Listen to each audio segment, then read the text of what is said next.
வணக்கம் நேயர்களே, ஆண்டவராகிய இயேசு கிறிஸ்துவின் நாமத்தினால் இன்றைய தினத்தில் ஒரு அருமையான மூத்த ஊழிய குடும்பத்தை சந்திக்கவிருக்கிறோம். அவர்களுடைய வாழ்க்கை நமக்கு மிகப்பெரிய படிப்பினையாக இருக்கும் என்று நான் நம்புகிறேன்.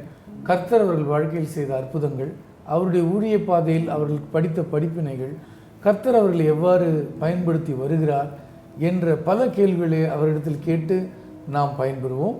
அவர்களோடு கூட பேசுவோம். ஐயா, praise the lord. Praise the லார்ட்மா.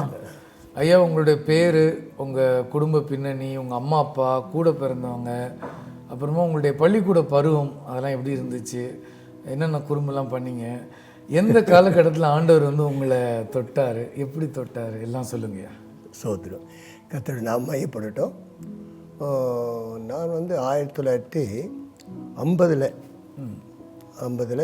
7வது மாதத்தில் நான் இப்போ பிறந்தேன். இந்த 75 ஆண்டுகள் ஆகிடுச்சு. ஆமாம், 76 ஸ்டார்ட் ஆகிடுச்சு. ஆனால் 8 வயசுலேயே நான் கர்த்தரை புரிந்து கொள்ள ஒரு கிருபை செய்தார். 8 வயசு. கிறிஸ்துவ குடும்பம். கிறிஸ்துவ குடும்பம் கிடையாது. எங்கள் அப்பா எங்கள் அம்மா எல்லாமே பூர்வீக இந்து குடும்பம். அதுலேயும் பயங்கரமாக மூழ்கி நிற்கிறவங்க. கேஸுனாவே தெரியாது. அவங்களுக்கு மட்டும் 8 வயசுல எப்படி தெரியும்? அதுதான் எங்கள் அக்காவுக்கு திருமணம் ஆச்சு. அப்போ அந்த ஊருக்கு நான் போகிறேன். அந்த ஊருக்கு போகும்போது அவங்களுடைய மைத்துனர், அக்காவுடைய மைத்துனர், அவர் சொல்கிறார், எனக்கு 8 வயசில் சொல்கிறார், இயேசுதான் மெய்யான தெய்வம். அப்போ எனக்கு புரியல, இயேசுன்னா அப்படி நாங்கள் இங்கே தான் இது தானே தெரியும், எங்களுக்கு இந்து கடவுள் தான் தெரியும். அப்படின்னா அப்படின்னு கேட்டேன். அவர் தான் நம்மளை படைத்தவர், இது அப்படி க்ளீனாக சொல்கிறார். சரி வான்ட்டு அது ஆர்சி சர்டிஃபிகேட் இட்டு போகிறார். சரி, அன்னைக்கு பிடிச்ச நான் 8 வயசில் அதோட நேரம் வந்தேன். எங்கள் வீட்டில் சொல்கிறேன், இயேசுனார் தான் மெய்யான தேவன். அடி உழுது. அதாவது ரட்சிக்கப்பட்டது 8 வயசில், ரட்சிப்பு தான். அதுக்குள்ளே ஊழியத்தை ஆரம்பிச்சிட்டிங்க. வீட்டுக்கு வந்து இயேசுனார் தான் மெய்யான தேவன் சொல்கிறது அவளுக்கு ரொம்ப கோபம் வந்துச்சு. அது மட்டும் இல்லை, இது மாதிரி படைப்பெல்லாம் நான் சாப்பிடக்கூடாது அவர் சொல்லியிருந்தார். எங்கள் அம்மாலாம் ரொம்ப இந்து வைராக்கியம். இந்த கோயிலுக்கெல்லாம் போவாங்க, கடாவெல்லாம் விட்டுவாங்க. அப்படி இருக்கும்போது இதெல்லாம் செய்தாங்கன்னா நான் சாப்பிட மாட்டேன். அந்த சின்ன வயசில் அழுவாங்க, கடாவெல்லாம் விட்டு இதெல்லாம் பண்ணுறமே நீ சாப்பிட மாதிரியானுவாங்க. வேணாம், அது ஆண்டவருக்கு அருவருப்பாடுன்னு சொல்லுவேன் அந்த சின்ன வயசில். ஆனால் எனக்கு ஞானசானா தெரியாது, ரட்சிப்பின் அனுபவம் தெரியாது. ஆனால் இயேசு மட்டும் தெரியும். முக்கியமான விஷயம் தெரியும். ஆமாம், இயேசு மட்டும். அதுக்கப்புறம் இது 8லேருந்து ஒரு 10 வயசு வரைக்கும் நான் என்ன செய்வேன்னா, அந்த ஆவடி ராமநாதன் தேட்டர் பக்கத்தில் இங்கே இருக்குது ரோமன் கத்தோலிக் சர்ச்சு. யாருக்கும் தெரியாது, நானே போவேன். 10 வயசு 12 வயசு வரைக்கும் அப்படியே போயிட்டு இருப்பேன். நேராக வருஷத்துக்கு ஒரு முறை போவேன். நான் கிறிஸ்துவனை யாருக்கு, எங்கள் ஊர்லேயும் கிறிஸ்துவனை யாரும் தெரியாது, கிறிஸ்துவங்களே கிடையாது. தினனூரில் 2 சர்ச் இருக்கும். ஒன்று ஆர்சி சர்ச்சு, ஒன்று சிஎஸ் சர்ச்சு, அவ்வளோதான். எங்கள் ஏரியாவிலேயே எங்கள் ஊரில் ஒரு நாள் கிறிஸ்துவம் கிடையாது. அப்போ நான் 1958 இயேசுவை நான் ஏற்றுக்கிறேன்னா இயேசுன்னா யார்? ஆமாம். அதுக்கு பின்பு இந்த சிலுவையெல்லாம் போடுவோம். இந்த சிலுவையெல்லாம் போட்டு நான் மாதா அந்த இயேசுனார் படத்தெல்லாம் வச்சுருந்தேன். எங்கள் அப்பாவுக்கு ஓவர் டென்ஷன் ஆகிட்டு, நம்ம தெய்வம்னா நீ எங்கேயாவது வச்சுக்கிறேன்ட்டு இந்த நான் போட்டிருந்த சிலுவை, அந்த படம் ஒரு பெரிய கிணறு, ஆழ்கிணறு. ஆனால் நான் நீந்தலாம் நீந்துவேன், சின்ன வயசில் நீந்துவேன். அப்போ எடுத்து போட்டார். நான் பார்த்தா சிலை இல்லை. ஆனால் நான் விடலை, போயிட்டு அதே கிணறுல முழுகி அதை எடுத்துகிட்டு வந்து வச்சுட்டேன். எங்கள் அப்பாவுக்கு பெஜராயிடுச்சு, எப்படா அந்த போய் இப்படி திருத்தமாரு. அப்படியே இருந்து 1972 எங்கள் ஊரில் ஒரு ஜேம்ஸ் மணவாளன்ட்டு ஒருத்தர் வந்தார். அவர் அந்த ரட்சிப்பின் அனுபவத்தை பற்றி சொன்னார். இதுக்கு அதுக்கெல்லாம் எனக்கு ரட்சிப்பின் அனுபவம் தெரியாது. ரொம்ப வாலிப வயசில் துடுக்காக இருப்பேன், அடிச்சிடுவேன் எல்லாருமே. நாங்கள் எங்கள் வீட்டில் எங்கள் அப்பா அம்மாவுக்கு பிறந்தவங்க நாங்கள் 8 பேர், அக்கா தங்கச்சி 4 பேர், அண்ணன் தம்பிக்கு 4 பேர். அதில் நான் தான் ரொம்ப பயங்கரமாக இருப்பேன். என்னை திருத்தவே முடியாது. என்னை எத்தனை ஸ்கூலில் சேர்த்தாங்க. 2 வயசு தான் இருந்தார், 5 வயசில் சேர்த்தாங்க. நான் எங்கே படித்தேன், அவங்க அடித்தாங்க பாரு டீச்சரு, பலகத்துக்கு போட்டு வந்துட்டு வீட்டுக்கு படிக்கலை. அதுக்கப்புறம் 8 வயசு ஆயிடுச்சு, எல்லாம் திட்டுறாங்க. 5 வயசில் போயிட்டு சேர்த்து நான் படிக்கலை, படிப்பேனான்னு தெரியல, ஏறல எனக்கு. திருப்பி நான் வீட்டில் அடங்க மாட்டேன், ஊரை சுற்றுவேன், பசங்களாம் கூட சேர்ந்து சினிமா போவோம். என்ன வயசு 12 வயசு 10 வயசுல இதெல்லாம் இவ்வளோ இதெல்லாம் பண்ணுவேன். இதுக்கு பின்பு தான் அதாவது எல்லாரும் புத்திமதி சொல்லி திருப்பி 8 வயசில் 9 வயசில் திருப்பி 2வது போய் சேர்றேன் ஸ்கூலுக்கு. ஓகே. ஆனால் போனாலும் ஆண்டோடைய குறிப்பில் 12th அது அப்போ எஸ்எல்சி அது படித்து முடிச்சிட்டேன். ஓகே. அது கர்த்தருடைய கிருபையில் 1972 ஒரு தேவ மனசு வந்தார். அவர் தான் இந்த ரட்சிப்பின் அனுபவத்தை பற்றி சொன்னார். இயேசு யார், இயேசுநாதரை ஏற்றுக்கொண்டால் நமக்கு கிடைக்கிற பலன் என்ன. ஆனால் முன்ன ஃபஸ்ட்டில் வந்து நான் இயேசுநாத் தெரியும், ஆனால் அனுபவம் ரட்சிப்பின் அனுபவம் தெரியாது. அப்போ அவர் கிளியராக சொன்னார், இப்படி தான் ஞானஸ்தானம் எடுக்கணும். ஞானஸ்தானம்னு தெரியாது. அப்போது ஒருவன் கிறிஸ்துக்குள் இருந்தால் புதிய சிருஷ்டியாக இருக்கிறான், அவன் என்ன செய்யணும், ஞானஸ்தானம் எடுக்கணும். பிதா குமாரன் பரிசுத்த நாமத்தில் ஞானஸ்தானம் எடுக்கணும் அவர் கிளியராக சொன்னார். அதை மனதில் வச்சு 1972 நான் கிறிஸ்து அதாவது அப்போ தான் முழுமையான ரட்சிப்பின் அனுபவத்தை பெற்ற உடனே ஞானஸ்தானம் எடுக்கிறேன். அதே 1972 ஞானஸ்தானம் எடுத்துகிறேன். நான் எடுத்துகிட்ட பிற்பாடு எங்கள் வீட்டில் எல்லாருமே பயங்கரமான இந்து. எங்கள் அக்கா எல்லாமே முதல்ல எங்கள் ஊரில் சின்ன குக்கிராமம் தான், அது கொட்டாமேடுன்னு ஒரு ஊர். அது என்னாச்சுன்னா ஒவ்வொரு வீட்டுக்காக போய் சர்ச்சை ஆண்டவர் சுற்றி சொல்கிறதுக்கு ஆரம்பித்தேன். இதில் இன்னொரு ஒரு கூத்து என்னன்னா என் அனுபவத்தில் சொல்கிறேன். நான் வந்து எஸ்எல்சி படிச்சுட்டேன், ஆனால் ரொம்ப வறுமை கோட்டில் இருக்கிறாங்க. எங்கள் வீட்டில் 8 பேர் இல்லை. நான் வேலைக்கு போகிறேன், இந்த கூலி வேலைக்கெல்லாம் போகும்போது அவங்க என்ன சொல்கிறாங்க, என்னை கிண்டல் பண்ணாங்க. நீ தான் ஏசுநாதர் ஏற்றுக்கிட்டியா, உனக்கு என்ன வேலை கிடைக்கல, எங்களை கூட வேலைக்கு வரேன்னு கிண்டல் பண்ணாங்க. அவங்களோட சொன்னேன், இன்றைக்கி தான் உங்களோட வேலைக்கு வருவேன், நாளைக்கு பாரு எங்கே சப்பா எனக்கு வேலை தருப்பேன் அப்படின்னு சொன்னேன். சொல்லிவிட்டு வீட்டுக்கு வரேன். ஆண்டவரே இப்படி சொல்லிட்டாங்க, வருத்தத்தோடு வரேன். டிவிஎஸ்சில் எனக்கு வேலை வந்துக்குது. மறுநாள் எனக்கு வேலை நீ வாங்கினு. எங்கள் மாமா வந்து டிவிஎஸ்சில் வேலை செய்துக்கிறாரு, அவர் சொல்லியிருக்காரு. மறுநாள் நான் வேலைக்கு போயிட்டேன். 1972 வேலைக்கு போகிறேன். ஓகே. போனதே எனக்கு அப்பாயின்மெண்ட்டு. என்ன கூட வேலை செய்கிறவங்களாம் அந்த டேங்க் பேட்ரி, ஐசெப் அவங்களாம் வந்து 100 ரூபாய் 200 ரூபா தான் வாங்குவாங்க. ஆனால் நான் போன உடனே 500 ரூபா ஸ்டார்டிங் 1972. ஆமாம். அப்படி ஒரு சவாலாக இந்த ஜனங்க சொன்னாங்க. அதான் சொன்னேன், பார்த்தீங்களா நீங்கள் சொன்னீங்களே எங்கள் ஆண்டவர் பார், மறுநாள் எனக்கு வேலை வந்து எல்லாமே ஆச்சரியப்பட்டாங்க. இப்படி சில நிறைய காரியங்களை என்னுடைய மாற்றம்.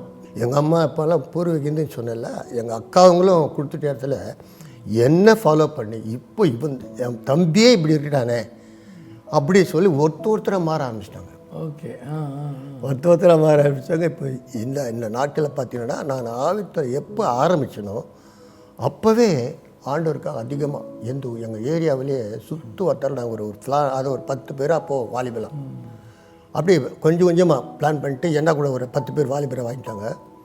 ஒவ்வொரு ஊருக்காக போவோம், ஒவ்வொரு கிராமம் போவோம். கிராமப்புறம் போகும்போது நாங்கள் ஒரே ஒரு பாட்டு தான் போனோம், இயேசு கிறிஸ்து மாறாத. அந்த பாட்டு பாடுவையா பிசாசு விழுந்து தெரியுமா, ஐயோ எங்களுக்கு ஒன்றும் எந்த அனுபவம் தெரியாது, அவ்வளோ பவர்ஃபுல்லாக இருக்கும். எங்களுக்கு ஆச்சரியமாக இருக்கும். இப்படி பார்த்து எத்தனையோ பேர் ரட்சிக்கப்பட்டாங்க. ஒரு ஆள் சொன்னான், ஒரு இடத்துல போனோம், ஏசு நான் என்ன ஏன் சொல்லாதேன்னு சொன்னான். அவன் சொன்னான், அந்தால நான் வந்து 18 வருஷமாக எனக்கு இந்த வயிற்று வலி, ஏசுநாதர் பற்றி சொல்கிறேன். இந்த ஏசுநாதர் நான் ஏறாத மலை கிடையாது, நான் போகாத கோயில் கிடையாது, நான் தற்கொலை கூட போயிட்டேன், நான் ஏசுநாதர் குணமாக்கூட. நான் சொன்னேன், நிச்சயம் குணமாக்கார். குணமாயிட்டோம், அடுத்த வாரம் வர நீ உங்களுக்கு சரியாகிட்டு போதுட்டு ஜெபம் பண்ணிட்டு சிம்பிளாக தான் ஜெபம் பண்ணிட்டு வந்துட்டோம். அடுத்த வாரம் போகிறோம், இவன் ரெடியாக இருக்கான். ஓஹோ இவன் நம்மளை அடிக்கணும் அடிக்கடி போகிறோன்னா என்னன்னு சொல்லிட்டு பார்த்தா வந்து காலம் வேறான். உங்கள் இயேசுநாதர் போகிற தெய்வம் வேறு இல்லை. ஓ இவ்வளோ அருமையான தெய்வத்தை அன்றைக்கி நீ இயேசுநாதர் நான் சொன்னேன், என் வயிற்று வெளியே போச்சு. இப்படி கர்த்தர் பெரிய மிராக்கிள் செய்ய ஆரம்பித்தார். அதுக்கப்புறம் 1978 தான் எனக்கு மேரேஜ் ஆச்சு. ஓகே. இந்த அம்மா நீங்கள் சொல்லுங்கள், உங்கள் குடும்ப பின்னணி, உங்கள் பேர், உங்கள் கூட பிறந்தவங்க, உங்கள் குடும்பம் கிறிஸ்தவ குடும்பமா, நீங்கள் எப்படி ரட்சிக்கப்பட்டீங்க எல்லாம் சொல்லுங்கள். நான் வந்து சின்ன பிள்ளையிலே ஏசு கிறிஸ்தனான்னு தெரியாது. எங்கள் அப்பா ஒரு ரயில்வே ஸ்டாப்பாக இருந்தாங்க. நான் வந்து 61 பிறந்தது. 69 என்னாச்சுன்னா எங்கள் அம்மாவுக்கு ஒரு மாதிரி அவங்க ஒரு மாதிரி ஆயிட்டாங்க. அதனால் பக்கத்தில் ஒரு சிஎஸ் சபை இருந்துச்சு. நாங்கள் அப்போ அயனவரத்தில் இருந்தோம். அப்பா வந்து ரயில்வேல இருக்கிறதுனால அயனவரத்தில் இருந்தோம். அப்புறமா தான் எங்கள் அப்பா பாடியில் வந்து இடம் வாங்கி ஒரு பெரிய 12 சென்ட்டில் இடம் வாங்கி வீடு கட்டினாங்க. அப்போ நாங்கள் அங்கேயும் இருப்போம் இங்கேயும் இருப்போம். ஆனாலும் அங்கே எங்கள் அம்மாவுக்கு ரொம்ப மோசமான நிலையில் வந்துட்டாங்க. எங்கள் அப்பா எவ்வளோ பார்த்துட்டாங்க, ஆனால் குணமாகல. ஆனால் எனக்கு அவ்வளோ கொஞ்சம் தேவனுடைய அறிவு எனக்கு கிடையாது, ஏசப்பாவுடைய அன்பு எனக்கு தெரியாது. ஆனால் எங்கள் அம்மா கூட சிஎஸ்சிக்கும் போவேன். ஆனால் எங்கள் அப்பா நல்ல ஒரு முருக பக்தன் உள்ளவர். அவர் பயங்கரமாக இந்த புரட்டாசி மாதம் அமாவாசை கிருத்திகன்னா பயங்கரமாக செய்வாங்க. அதுலேயும் இருப்பேன், நான் இதில் இருப்பேன். சின்ன பிள்ளை தானே, ஏசப்பா பற்றி எனக்கு தெரியாது. அதில் எல்லாத்துலேயுமே நான் ஒன்றாவே கலந்துக்கினேன். ஆனால் அதிகமாக தெய்வ பக்தி எங்கன்னா அந்த இந்துக்களில் தான் இருந்துச்சு. எங்கள் அப்பா என்னை அதிகமாக நேசிப்பார். ஏன்னா நல்லா அப்போவே இந்துக்களில் ரொம்ப பக்தியாக இருப்பேன். காலையில் எழுந்து அதுக்கு முன்னாடி போயிட்டு மணி அடிச்சுக்கிட்டு அதுக்கு நல்லா இதெல்லாம் பண்ணிக்கிட்டு எங்கள் அப்பா ஒரு இதெல்லாம் சொல்லி கொடுப்பாரு. சின்ன பிள்ளைவே எனக்கு ஒன்றும் தெரியாது, அங்கேயே இருப்பேன். இன்னொரு ரூமில் ஒரு இயேசு கிருஷ்ணனுடைய படம் இருக்கும். அங்கே வந்துட்டு மாத மணியை உருட்டுவேன். ஒன்றுமே தெரியாது, அங்கேயும் போய் உருட்டுவேன், இங்கேயும் வந்து பண்ணுவேன், எல்லாத்தையும் செய்வேன், ரெண்டுத்தையும் பண்ணிட்டு இருப்பேன். ஆனால் இயேசு கிருஷ்ணன் யாருன்னு எனக்கு தெரியாது. நல்லா ஃபாதர் இந்த சாமியாருங்க மாதிரி ஸ்கூலுக்கெல்லாம் போனேன்னா கூட பக்தியாக போவேன். எப்படின்னா எங்கள் அப்பா வச்சுருக்க அந்த பட்டெல்லாம் அடிச்சுக்கிட்டு ஸ்கூல் பசங்கள்லாம் எனக்கு கேலி பண்ணுவாளுங்க, இது என்னடி நீ அங்கே இருக்க இங்கே இருக்க இப்படி இருக்கே மாறி மாறி இருக்கேன்னு. போ, எல்லா கடவுளும் ஒன்று தான் ஆம்ட்டு நான் சொல்லி அப்படியே ஞானம் இல்லாமல் நடந்து எப்படி இருந்தேன். அப்படி சில காலம் சென்ற பின்பு அம்மாவுக்கு ரொம்ப மோசமான நிலையில் இருக்கும்போது ஒரு நாள் நானும் எங்கள் அம்மாவும் அப்போ இங்கே வந்துட்டோம், நாங்கள் இந்த பாடிக்கு வந்துட்டோம். அப்போ வந்துட்டு இருக்கும்போது நானும் அம்மாவும் வெளியில் போகும்போது எங்கள் அம்மா வந்து சொந்தக்கார் ஒருத்தர் இருந்தாங்க மன்னர்பட்டையில். எங்கள் அம்மாவுக்கு மாமா, அவர் சிஎஸ் ஃபாதர், அவர் ஃபாதராக இருந்தார். அதில் அவர் என்ன பண்ணார், நீங்கள் ஏன் இப்படி கஷ்டப்படுறீங்க இங்கே வாங்கினார். ஆனால் அங்கே போய் எங்கள் அம்மாவுக்கு குணமாகலை. சர்ச்சுக்கு போவாங்க, ஆனால் சுகம் கிடைக்கல. சரி, நாங்கள் ஒரு நாள் வந்துட்டு கடைக்கு போனோம். போன வழியில் ஒரு ஐயா வந்தாங்க. வந்துட்டு என்ன, எங்கள் அம்மா அயனவரம் தான் கூப்பிடுவாங்க, ஏன்னா அயனவரத்தில் இருந்ததுனால. என்னம்மா எங்கே கிளம்பிட்டேன்னு கேட்டாங்க. நாங்கள் இது மாதிரி வெளியே போகிறேன், எல்லாம் எப்படி இருக்கேன் ஐயா, என் உடம்பு தான் இது மாதிரியே இருக்குது, நான் இந்த சிஎஸ்சி கூட நான் போகிறேன், எனக்கு ஒன்றும் குணமாகிற மாதிரி இல்லை அப்படின்னு சொன்னால் அப்பா, அவர் தான் ஆரோன் அப்பாவா எங்களை சந்தித்தார், வயலட் ஆரோன் அவங்க. அவர் நீங்கள் நம்ம சபைக்கு வாங்க, முகப்பேருக்கு வாங்க, அம்மாட்ட சோம் பண்ணுங்க, நல்லா ஆகிடும்னு சொன்னாங்க. அதோடு நாங்கள் என்ன பண்ணோம், முகப்பேருக்கு போனோம். அங்கே போய் அம்மாட்ட நாங்கள் ஒரு 2 நைட்டு அங்கே தங்கி ப்ரேயர் பண்ணி அப்போ ஏசப்பா நல்லா எங்கள் அம்மாவுக்கு நல்ல ஒரு சுகத்தை கொடுத்துட்டாங்க. முதல்ல எங்கள் அம்மா ரட்சிப்புன்னா என்னன்னு தெரியாது. ஆனால் எனக்கு நான் சின்ன பிள்ளையாக இருந்ததுனால எனக்கு ஒன்றும் தெரியாது. அந்த நேரத்தில் திடீர்னு எங்கள் அப்பா 72 இறந்துட்டாங்க. அவர் இறந்தோன்னு என்ன ஆயிடுச்சுன்னா, எங்கள் அப்பா நல்லா கை நிறைய சம்பளம் வாங்கியிருந்தவர், சொந்த பந்தெல்லாம் அப்போ நல்லா. அப்போ எனக்கு அவ்வளோ ஒரு அறிவு தெரியாது, சின்ன பிள்ளை தானே, பணம் என்னன்னு தெரியாது, எந்த அருமையும் தெரியாத நான் வாழ்ந்துட்டேன். அந்த நிலையில் இருக்கும் போது தான் நான் அங்கே போன பிற்பாடு தான் சில சத்தியத்தெல்லாம் கேட்க ஆரம்பித்தேன். அப்புறமா தான் எங்கள் அப்பா இறந்த உடனே எங்கள் அம்மா என்ன பண்ணிட்டாங்க, கர்த்தருக்குள்ளே நல்லா ரட்சிப்புக்குள்ளே வந்ததுனால அவங்களுக்குள்ளே ஒரு வைராக்கியம் வந்து அந்த ஒரு ரூமே இருக்கும், அந்த பூஜை ரூமே இருக்கும். அந்த படத்தெல்லாம் எடுத்து போட்டு எங்கள் பாஸ்டம்மா வந்து ப்ரேயர் பண்ணாங்க. ப்ரேயர் பண்ணோடனே அந்த படத்தெல்லாம் எடுத்து மூட்டை கட்டி பக்கத்தில் ஒரு குளம் இருந்துச்சு, அதுக்குள்ளே தூக்கி எரிஞ்சிட்டாங்க. அதுக்கப்புறமா அந்த ரூமை ஜப ரூமாக மாற்றிட்டோம் ஆண்டோடைய கிருபையினால். ஆனால் எனக்கு இயேசு சாமியை பற்றி எனக்கு தெரியாது. எனக்கு அது மேலே என் சின்னம்மா இதெல்லாம் தூக்கி போட்டிங்களே, அப்பா போயிட்டானா நான் பார்த்துக்க மாட்டேன்னான்ட்டு கூட நான் அம்மாட்ட சொன்னேன். அதெல்லாம் தெய்வம் இல்லைம்மா, இயேசு கிறிஸ்து தான் நம்மளுக்கு தெய்வம். எங்கள் அம்மா நல்ல ஃபெய்த்து, அப்போல்லாம் நல்லா கர்த்தருக்குள்ளே வந்துட்ட பிற்பாடு அவங்களுக்குள்ளே இருந்த அந்த பிசாசு அவங்கள விட்டு கடந்த பிற்பாடு நல்லா ஆயிட்டாங்க. ஆண்டவர் நல்ல சுகத்தை கொடுத்துட்டாங்க. அதனால் எங்கள் அம்மா ஆண்டவர் மேலே ஒரு நம்பிக்கை வந்துருச்சு. அதனால் அந்த படத்தெல்லாம் எடுத்து போட்டாங்க. அதை எனக்குள்ளே அது கொஞ்ச நாளாக அந்த ஒரு எண்ணம் இருந்துச்சு. ஆனாலும் ஏசப்பா என்னை விடலை, என்னை தெரிஞ்சுக்கிட்டாரு கர்த்தருடைய கிருபையினால். அப்புறமா நான் கொஞ்சம் பெரிய 75 நான் நல்லா சத்தியத்தை கேட்க கேட்க கேட்க ஆண்டோடைய வார்த்தை எனக்குள்ளே போக போக இயேசு தான் மெய்யான தேவன் என்பதை நான் புரிஞ்சுக்கிட்டு ஆனால் வாரம் தவறாமல் நான் சர்ச்சுக்கு போயிடுவோம். அதே போல் இயேசு கிறிஸ்து நான் ஒரு தரிசனம் கண்டேன். சர்ச்சுக்குள்ளே இருக்கும்போது நியூ இயர் வந்தது பார்த்தீங்களா, பழைய வருடம் புதிய வருடம் ஆராதனை. அந்த நேரத்தில் நான் ரொம்ப அழுதுட்டேன் எங்கள் அப்பாவை நினச்சி. எங்கள் அப்பா கூட இல்லாமல் போயிட்டாங்களே ஏசப்பா, எங்கள் அப்பா எடுத்துக்கிட்டீங்களே, இனி எனக்கு எந்த அப்பா இருக்கிறாருன்னு சொன்னோன்னே அப்போ தான் ஒரு தோட்டம், இருளடைந்த ஒரு தோட்டம் மாதிரி தெரிஞ்சிச்சு. அதில் ஒரு பெரிய வெளிச்சம். அந்த வெளிச்சத்தை இது வரைக்கும் நான் பார்க்க முடியல. அப்படி ஒரு தரிசனம் கொடுத்து கர்த்தர் என்னை தொட்டார். அதுலேருந்து அந்த பாரம் என்னை விட்டு போயிடுச்சு. அப்பா என்ற ஒரு பாரம், தகப்பனுக்குள்ளே இருந்த கவலை பாரங்களெல்லாம் என்னை விட்டு போயிடுச்சு. எனக்கு இனி ஏசப்பா தான் எனக்கு அப்பா ஆன்ட்டு அதோடு அவரை பிடிச்சது தான் சின்ன வயசுலே பிடிச்சிட்டீங்க. இப்படி ஒரு இன்னொரு கிறிஸ்தவருக்கு கல்யாணம் பண்ணுற மாதிரி இப்போ அப்பாவும் இல்லை, அந்த சூழ்நிலை எப்படி அமைஞ்சுது? அதாவது எங்கள் அண்ணன் வந்து ஒரு கம்பெனியில் வேலை செஞ்சார். அவர் வந்து என்ன செய்தார், அவர் ஃப்ரெண்டு ஒருத்தர் என்ன சார், இவங்க வீட்டை வந்து இவங்க வாடகை வீட்டு, அவர் வந்து இவங்க வீட்டில் வாடகை இருக்கிறார். எங்கள் அண்ணனுடைய ஃப்ரெண்டு அவர் சொல்லியிருக்காரு, இந்த மாதிரி ஒரு நல்ல பெய்த்தான ஒரு பொண்ணு இருக்குது, நீங்கள் வந்து பாருங்கள், உங்கள் தம்பிக்கு செட் ஆகும்னு சொன்னாங்க. எங்கள் அண்ணன் தான் என்ன செய்தார், இந்த மாதிரி போய் காட்டினார். எனக்கு என்னப்பா பிடிச்சிருக்குதா, சரி எனக்கு பிடிச்சிருக்குது அப்படின்னு சொல்லி தான் 1978 தான் எங்களுக்கு கல்யாணம் ஆச்சு. கல்யாணம் ஆச்சு. அதாவது நான் வந்து ஆண்டவருக்காக ரொம்ப என்ன சொல்கிறது, எப்படியாவது ஒரு பெரிய ஒரு எழுப்பதை கொண்டு வரணும் கத்திரிக்காகன்னு சொல்லிட்டு அதிகமாக ஊழியத்துக்காக போயிட்டு இருப்பேன். இப்படி எங்களுக்கு திருமணமாகி கிட்டத்தட்ட ஒரு 4 பசங்க பிறந்துட்டாங்க. முதல்ல பெண்ணு தான் பிறந்தாங்க, 2வது 3 ஆம்பளை பசங்க, மொத்தம் 4 பேர். அப்படி பிறந்து இருக்கும்போது நான் ஒரு நாள் என்ன செய்தேன்னா, மிஷினரி ஊழியத்துக்காக பிளெஸிங் யூத் மிஷனில் போனேன். அந்த மிஷினரி இதெல்லாம் பார்த்தேன். ஆனால் வேலை செய்துங்கிறேன், டிவிஎஸில் வேலை செய்துக்கிறேன்.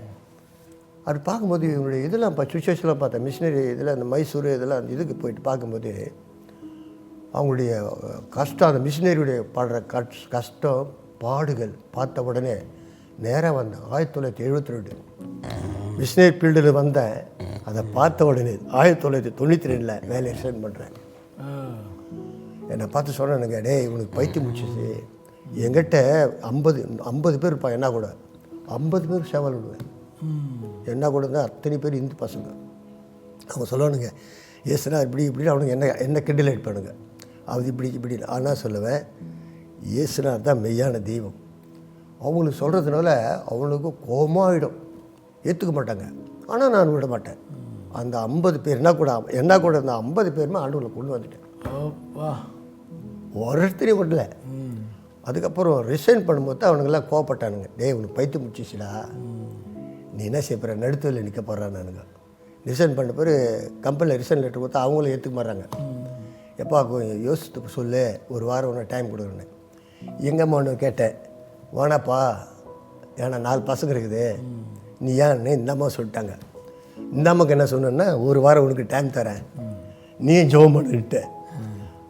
ஒரு வாரம் பொறுத்து இவங்க ஜெபம் பண்ணி என்ன சொல்லிட்டாங்க, இவங்களுக்கு ஏதோ ஒரு ஆண்டு ஒரு சப்பனை கொடுத்துருக்காரு பொழுது, எனக்கு ஒரு ஏதோ ஒரு பயங்கரம் நடக்குதுன்னு.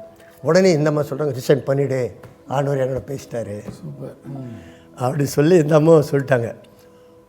வந்துட்டு ரிசைன் பண்ணிட்டு வரும்போது என்ன சொன்னானுங்க, அந்த என் ஃப்ரெண்ட்லாம் சொன்னால், நீ நடுத்தல நிற்க பாரு, பைத்தியமாகிடுச்சு அவ்வளோதான்.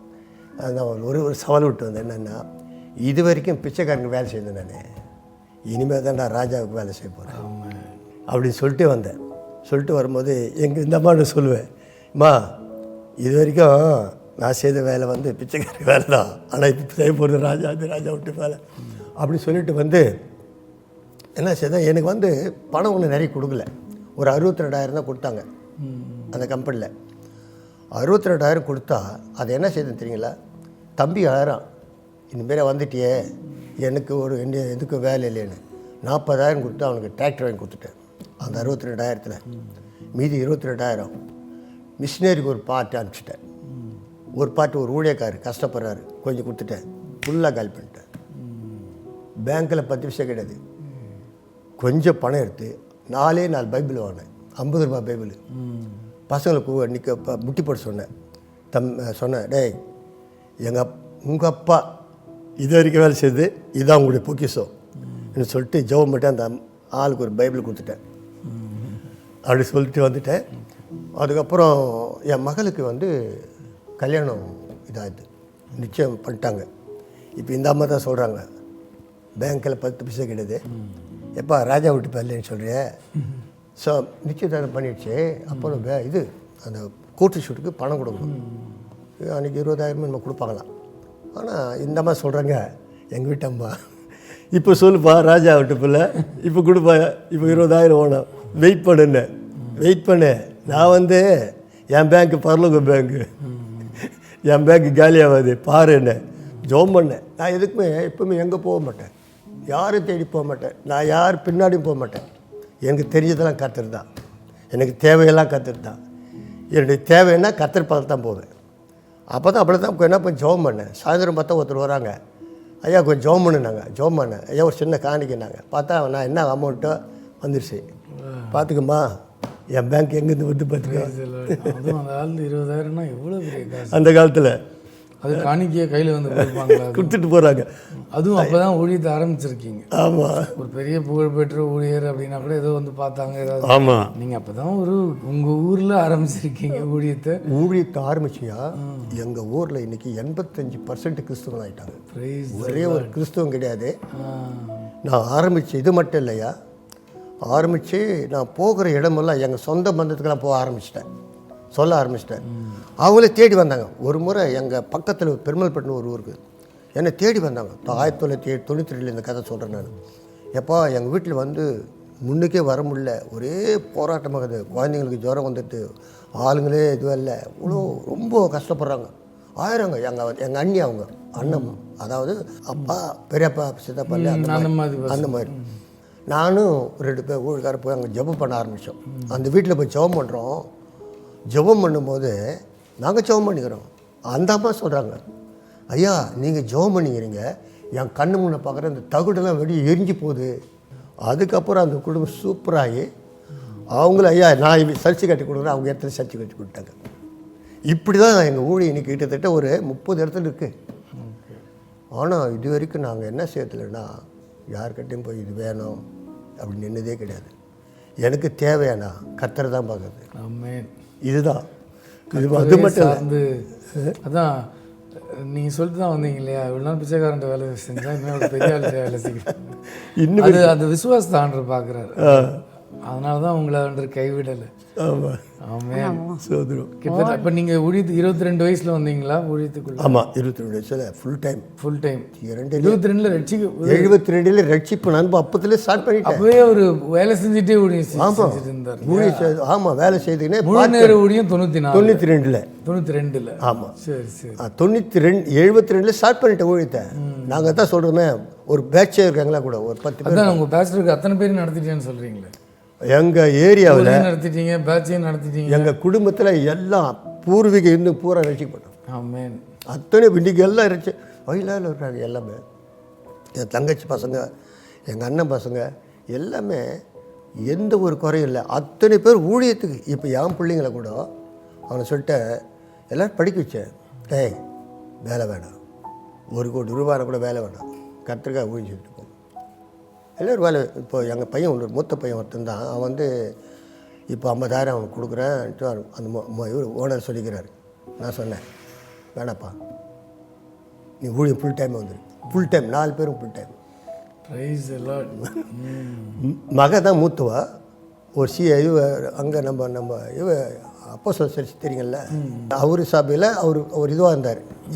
அவருக்கு தான் நாங்கள் எங்கள் மகளை கொடுத்தோம். ஓகே. அது கல்யாணத்துக்கு கூட பாருங்கள், ஒரு சின்ன ஒரு இது சொல்கிறேன். கல்யாணத்தில் காசு கிடையாது, கல்யாணம் ஆரம்பிக்கணும். இப்போ அந்த மாதிரி ஆச்சுல, அந்த இதுக்கு கல்யாணத்துக்கான பொருளெலாம் வாங்கணும்.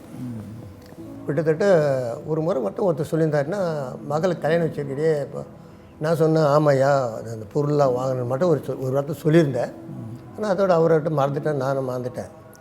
நான் ஒரு நாள் ஒரு அம்மா இட்டுன்னு போனேன் அங்கே மெட்ராஸுக்கு, பொருளாக வாங்கணுன்ட்டு. பொருளை வாங்கணும்னு சொல்லி வாங்கிட்டா கிட்டத்தட்ட 75,000 ரூபாய் பில்லு போட்டான். என்கிட்ட பைசா கிடையாது, பைசா கிடையாது. நான் தான் சொல்லியிருக்கேன்னே, நான் ராஜா விட்டு பிள்ளைன்னு. 75,000 ரூபாய் பில்லு போட்டால் அந்த நேரத்தில் எனக்கு ஃபோன் வருது. என்னடி ஏற்கனவே ஒருத்தர் சொல்லியிருந்தார், இன்னைக்கு நீ நீ ஏதோ ஒரு பொருள் வாங்கன்னு சொன்னி வாங்கிட்டேன், இப்போ தான் வாங்கியிருக்கிறேன், 75,000 ரூபா பில் போட்டுக்கிறான்னு, நீ பொருள் எடுத்துமோ நான் காசு நான் கொடுத்துக்கிறேன்ட்டார். எவ்வளோ பெரிய அதிசயம். காசு இல்லாமல் 75 ரூபாய்க்கே ஆர்டர் பண்ண மாட்டாங்க. எப்படிங்க இவர்? பயங்கரமான ஆள் அவர். இல்லை ஆக்சுவலாக ஆண்டவர் அப்படி தான் நம்ம சொல்கிறாரு. நம்மளும் தமிழ் தான் எழுதிருக்குது, நமக்கும் அப்படி தான் புரியுது. ஆனால் அது வாழ்க்கையில் செய்யறதுக்கு எல்லாராலையும் முடியாது. ஸோ விசுவாச மாவீரர். ஏன்னா எங்கள் அம்மாலாம் ஊழியத்துக்கு அனுப்பலை. ஏன்னா அதெல்லாம் ரொம்ப பாடுமா. ஏன்னா எங்கள் வயலட்டாருன்னு கூட இருந்து அவங்க பாடெல்லாம் நான் பார்த்துருக்கேன். ஆனால் கொஞ்சம் பயம்தான். ஊழியன்னா பாடு. இவங்களுக்கு நல்ல ஒரு விசுவாசம், நல்ல தைரியம். ஒரு இவர் ராஜாவோட புள்ள அப்படின்னு அவருக்கு மனசுல போயிட்டு நல்ல தைரியம் எல்லாமே இருக்கு. இன்ன வரைக்கும் அப்படிதான். இவர் 10 வயசுல கிணத்துல குதிச்ச ஆள் இன்னும் மாறலன்னு நினைக்கிறேன். அன்னைக்கு ஆண்டவர் தான் துணிச்சலா இருக்கிறவர். ஆனா அப்படிதான் ஆண்டவர் நம்பர் சொல்றாரு, இந்த சிறு பிள்ளையை போல நீங்க மாறுங்கன்னா அந்த குழந்தை சந்தேகப்படாதுல்ல. இப்போ நான் எனக்கு என் பொண்ணுக்கிட்ட வந்து நான் தான் பெரிய ஆளுன்னா இப்போ இருக்கிற பிள்ளைங்க விவரமா நம்ப மாட்டேங்குங்க. கொஞ்சம் ஒரு 5 வயசு சொல்லியிருந்தா நம்பி இருக்கும் இல்லையா? அந்த பிள்ளை நம்பும், சந்தேகப்படாமல். அப்பா தான் இப்போ அந்த ஊர்லேயே தலைன்னு சொன்னாலும் அது நம்பும். அந்த மாதிரி இவர் வந்து அந்த குழந்தை விசுவாசத்தை அப்படியே காத்துக்கிட்டு இருக்காரு. அதுதான் பெரிய விஷயம். நம்ம இவர்கள் சிந்தனையினால் வீணராய் போனார்கள்னு ஒரு வசனம் இருக்கும். நம்ம யோசிச்சு என்ன ஆனது யோசிக்கிறதுக்கு முன்னாடி கொஞ்சம் விசுவாசம் நிறைய இருந்திருக்கும். ஒரு அரை மணி நேரம் யோசிச்சு விசுவாசம் காலியாக இருக்கும். வசனத்தை படித்தவொடனே ஒரு விசுவாசம் இருக்கும். யோசிச்சு அரை மணி நேரம் யோசிச்சு விசுவாசம் காலி. இவர் என்ன பண்ணுறாரு, இவர் யோசிக்க மாட்டாரு. வசனத்தை படிச்சுட்டு அதான் நான் கிடையாது, தேவையில்லைன்ற. அது தேவையானது ஒன்றே, ஆண்டவரும் வசனம் தான். இந்த மூளையை கைட்டு வச்சுட்டா நம்மளும் அறிவாளி ஆகிடுவோம். நம்ம அறிவாளின்னு நினச்சி யோசிச்சு நானும் ஆண்டோடைய பாதத்தில் நல்லா ஜெபிப்பேங்கய்யா. 4 பிள்ளைகளுக்காக நான் நல்லா ஜெபம் என்ற பழக்கம் தான் எனக்கு. ஆண்டவர் தஞ்சோன்னு வாழ்ந்துட்டோம் நாங்கள். எந்த இதுவும் எங்கே அந்த பழக்கம் கிடையாது. எங்கே போகிறது வருதெல்லாம் ஒன்லி ஆண்டோடைய பாதம் தான். நீங்கள் சொன்னது போல பிள்ளைகளை கர்த்தர் கூட வளர்த்துட்டோம். நைட்டில் இவங்க என்ன செய்வோம்னா, இவங்களோட ஒரு பியூட்டி, நான் தூங்குவேன், மணி 12 இருக்கும், இந்த 4 பசங்க மேலே கை வைப்பாங்க. ஆண்டவரே இந்த பிள்ளைங்க வருங்காலத்தில் ஊழியத்துக்கு வரணும், உமக்கு பிரியமாக இருக்கணும், இப்படி சொல்லுவாங்க. அந்த விசுவாசம் இன்னைக்கு 4 பசங்களும் ஊழியக்காரங்க. ஒவ்வொருத்தரும் 2 ஊழியம் பண்ணுறாங்க. எனக்கு இரவெல்லாம் பகல் மாதிரியா நல்லா ப்ரேயர் பண்ணுவேன் என் பிள்ளைகளுக்காக. அந்த கர்த்தர் கிருபையில 4 பிள்ளைகள ஊழியக்காரங்களா கடவுள் கொடுத்துட்டாரு. ஆமாம், எங்களுக்கு வந்து பணக்காரங்க நீங்கள் தான். என் மக காரைக்குடியில் இருக்கா. அவள் தனியாகவே ஸ்ரீலங்கா போயிட்டு பைபிள் ஸ்டடி 1 மாதம் இருந்து படிச்சுட்டு வந்திருக்கா. அந்த அளவுக்கு அவங்க அப்பா உள்ள தைரியம் அவளுக்கு ஆண்டவர் கொடுத்துருக்காரு. ஆனால் நானே ரொம்ப ஆண்டவர் இதெல்லாம் முடி கிருபை தான் ஆண்டு. இப்போ மக எல்லா இடத்துலையுமே இப்போ ஆண்டவர் அவளுக்கு ஒரு கிருபை கொடுத்துருக்காரு. அந்த அளவுக்கு நல்லா ஊழியம் செய்கிறாங்க. எங்கள் மக காரைக்குடியில் போகிறாங்க, அங்கே வந்து ஒரு கிறிஸ்துவம் கிடையாது.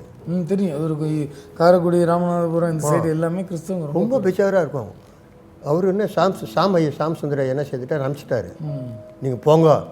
ஆனால் நிறைய உபத்திரப்பட்டேன் என் ஊழியத்தில் வந்து.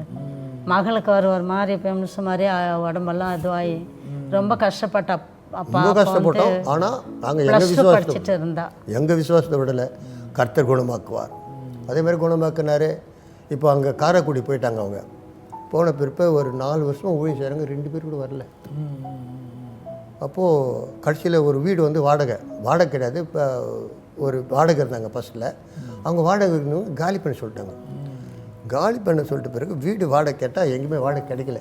ஆனால் இதுக்கு மட்டும் கிடைக்குது. ஏதோ ஒரு 3 லட்சம் கொடுத்தா அது வந்து கிடைக்குதுன்னு சொன்னாங்க. 3 லட்சம் எங்கே கிடைக்கல. எனக்கு வந்து ஃபோன் பண்ணாங்க, எங்கள் மக பண்ணாங்க, அப்பா இந்த மாதிரி இருக்குது, 3 லட்சம் வேணும். ஏம்மா நான் வேணா ஒரு 30,000 தருவேன், எனக்கு அப்படி எந்தாலும் முடியல, இப்போது முடியாதுமான்ட்டு. இவங்க என்ன செய்தாங்க, மூட்டை முடிச்சுலாம் கட்டிட்டாங்க. அவங்க நைட்டில் ஜெபம் பண்ணாங்க, எங்கள் மகளும் எங்கள் மருமகனும். ஆண்டவரே இந்த காரைக்குடி ஊழியத்தில் நீங்கள் எங்களை எட்டுன்னு வந்திருந்தா எங்கள் காலையில் எனக்கு 3 லட்ச ரூபாய் வேணும்.